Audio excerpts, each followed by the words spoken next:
আজকে আপনাদের সন্ধান দেব এমন একটা জায়গার যেখানে গেলে দর্শন মিলবে ভারতের বিভিন্ন প্রান্তে থাকা 12 জ্যোতির্লিঙ্গের। এছাড়াও গঙ্গার পাশে অবস্থিত 51 ফিটের শিব ঠাকুরের মূর্তি থেকে আপনার চোখ যেন একেবারে সরবেই না। কি ভাবছেন জায়গাটা কোথায়? জায়গাটা হলো হাওড়ার শালকিয়ায়। সকাল সকাল উঠে রেডি হয়ে বেরিয়ে পড়লাম মন্দিরে যাওয়ার উদ্দেশ্যে। আপনারা কিন্তু হাওড়া স্টেশনে নেমে জনপ্রতি 10 টাকা ভাড়া দিয়ে চলে যেতে পারেন এই মন্দিরে। এই মন্দিরের নাম হলো শেঠ বংশীধর জালান স্মৃতি মন্দির, কিন্তু স্থানীয় লোকরা এই মন্দিরকে নতুন মন্দির নামেই চেনে। কয়েকদিন ধরে বৃষ্টি হয়, আজ ওয়েদারটা ঠান্ডা ঠান্ডা এবং মেঘলা মেঘলা, খুবই সুন্দর ছিল। আর এই সুন্দর ওয়েদারের মধ্যে দিয়ে আমাদের গাড়ি বালি ব্রিজ হয়ে এগিয়ে চললো আমাদের গন্তব্যে।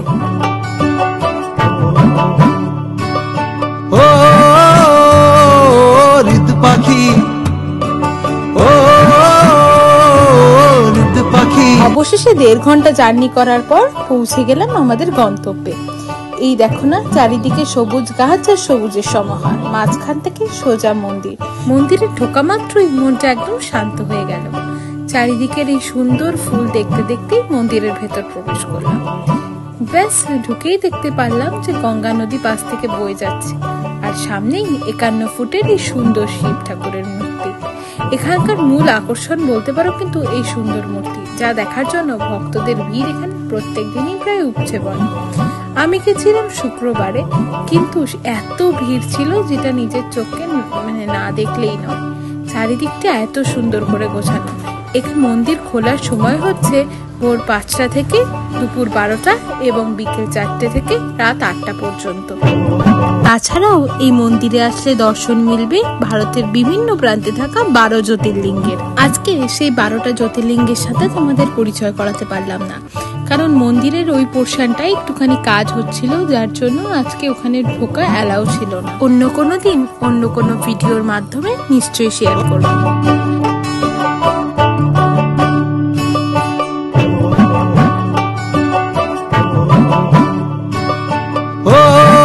এই মন্দিরে রয়েছে একটি রূপোর শিবলিঙ্গ। মন্দিরটা খুবই সুন্দর করে সাজানো গোছানো। আমরা ওপরি পাওনা হিসেবে পেয়ে গেছিলাম এরকম সুন্দর ওয়েদার। এরকম সুন্দর মেঘলা ওয়েদারে গঙ্গার পাশে এই মন্দিরে ঘুরে দেখতে কিন্তু বেশ ভালোই লাগছিল আমাদের।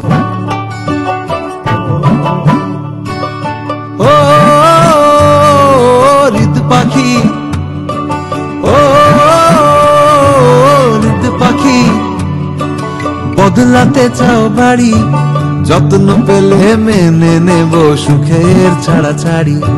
এই মন্দিরে দাঁড়িয়ে গঙ্গার বুকে এরকম মানুষের আনাগোনা, ভেসেলে চড়ে, নৌকা চড়ে, এগুলো দেখতে মন্দ লাগবে না।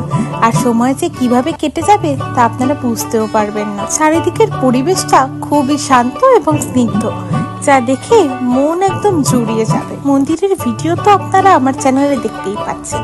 আর নিজের চোখে মন্দিরটাকে দর্শন করতে গেলে কিন্তু অবশ্যই যেতে হবে হাওড়া শালকিয়াতে। গঙ্গার পাশে এত সুন্দর মন্দিরে দাঁড়িয়ে মেঘের আনাগোনা দেখতে আপনাদের মন্দ লাগবে না।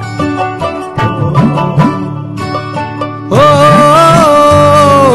ঋতু পাখি, ও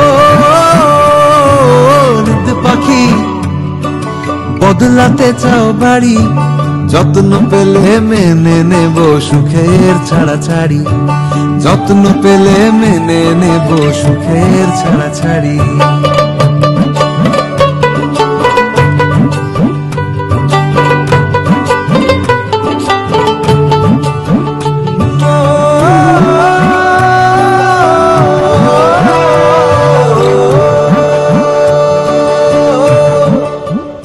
আস্তে আস্তে সূর্য অস্ত যাচ্ছে, আর মন্দিরের শোভাও ধীরে ধীরে বেড়ে উঠছে, এবং সময়ের সাথে সাথে মন্দিরে ভক্তের ঢলও কিন্তু নামছে। রাত্রিবেলা এই মন্দিরের শোভা কিন্তু বেড়ে গেল আরো। চারিদিকে আলোয় আলোয় সেজে উঠলো মন্দির। চারিদিকে ভক্তের ঢল, এবং তার মধ্যেই এত সুন্দর করে সাজানো গোছানো আলোয় সেজে উঠেছে এই মন্দির।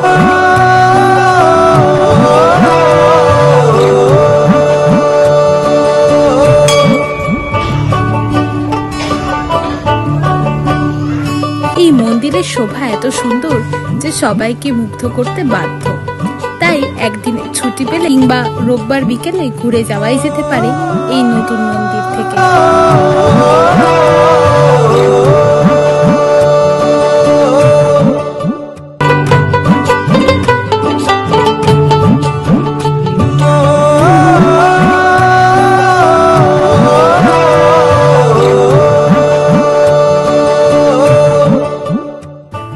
বাড়ছে, তাই গুটি গুটি পায়ে এগিয়ে চললাম বাড়ি যাওয়ার পথে।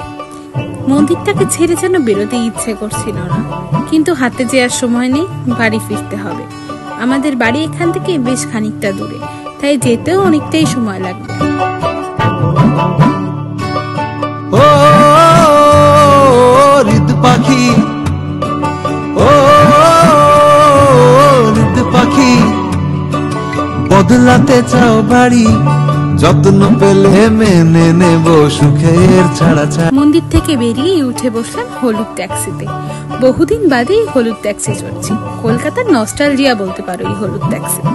যাই হোক, তারপর সেই হলুদ ট্যাক্সিতে চড়ে এই হাওড়া ব্রিজের সুন্দর শোভা দেখতে দেখতে এগিয়ে চললাম বাড়ির উদ্দেশ্যে। রাস্তাঘাট এত সুন্দর এই হাওড়ার, কি বলবো। আর দেখতেই পাচ্ছ ব্রিজটা কত সুন্দর লাগছে গাড়িতে যখন আসছি। চারিদিকে লোকজন, আর তার মাঝখান থেকেই গাড়ি এগিয়ে চলছে বাড়ির উদ্দেশ্যে। এই দৃশ্য যে কি অপূর্ব, তা আর কি বলবো। আজকের ভিডিওটা এইটুকুই। দেখা হচ্ছে আবার নতুন একটা ভিডিওয়ে, নতুন কোনো জায়গায়। ভিডিওটা ভালো লাগলে লাইক, কমেন্ট, শেয়ার আর সাবস্ক্রাইব করতে একদম ভুলো না।